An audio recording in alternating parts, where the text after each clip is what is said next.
So since I made this video of my yam harvest, a lot of people have come to my DM and have asked me, please, can you show us how to farm this yam? If I've not gotten messages, I have gotten more than 1,000 people asking me that they want to learn how to farm this yam. So as I will not be able to make different videos for 1,000 people, I promised you people that once it's time to farm this yam, I am going to show you guys how to do it from bit to bit. Okay, this is the place we started. Right here, we have started putting sand into the sacks. There's nothing special about the sand. Just make sure you get your sand. Like you can see, the sands. Now, when we put these sands inside these sacks, once these sacks are filled up with sand, now you have to make sure that the sands in the bag are full enough, so that because the quality of yam you will be able to get depends on the quantity of the sand in the sack. So if you put small sand, you only get small yam. Now we are expecting to get big tubers of yam. That's why you see that we are filling it. Over here, I have got almost 100 bags sacked with sand. I'm not looking to get 1,000 pieces of yam. I'm not looking to selling yam. The only yam I'm looking at to getting is the one me and my family will be able to eat. Now you can see that I have brought 2 tubers of yam. This method makes you save yam. If I had gone to market to buy small species of yam, I would have gotten like 100 pieces of yam since I have 100 sacks. But with this method, you'll be able to save cost. Now the lies our parents have lied to us that the quality of yam you get depends on the size of the yam you put on the ground is lie. The quality of the yam you get does not depend on the quantity of yam you put on the ground. This small yam I'm putting on the ground will yield me massive yam. The most important thing is for you to put the yam at the right time in a sack at the right time. Now, I have shared the yam. You can see as I'm cutting the yam, making sure that the back of the yam is visible. That back that we used to peel. Make sure that every slice you are slicing contains that back, because that back is the strongest part of the yam. Mostly, it is the side, is that particular back that the yam will start sprouting from. You understand, ba? So make sure that that particular part is well secured. So as you are cutting this yam, don't go and peel it. Don't go and peel yam and say you are planting. No be me say me you peel yam.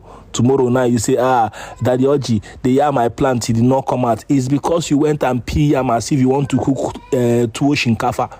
This is not yam that you are cooking. No. So as you are cutting it, make sure that the back, you can see that those backs are visible. Those backs are showing.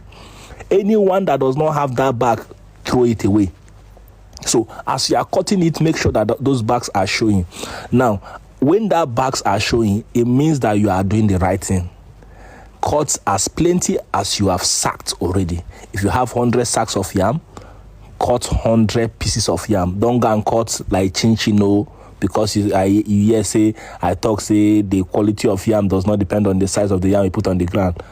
Cut something tangible, because that yam will stay there for a while before it starts growing. So cut something that is going to be sustainable. You understand, ba? Over here, you've seen that I'm rubbing it with something, and the most important thing is that thing I'm rubbing it with. It is not magic. A lot of people will not tell you what they are rubbing that yam with, but I will tell you here. Now, if you have watched this video, you would have realized that every single minute you have spent on this video is worth it. Now, that thing you are rubbing on that yam is called ashes. Now, how do you get ashes? From things, people that cook with charcoal or firewood.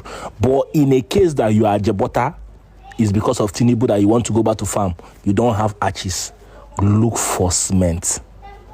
Cement will also give you the same result. Put cement in this kind of thing and use it to rub the yam. The essence of you rubbing this yam is because of that place you have cut. You know you've cut it so that it will not rotting from there. You understand? But when you rub it something like this, so even though there are worms inside that sack that want to eat it, it will not be able to eat it again, since you have rubbed it with ashes or cement. If you don't have ashes, use cement.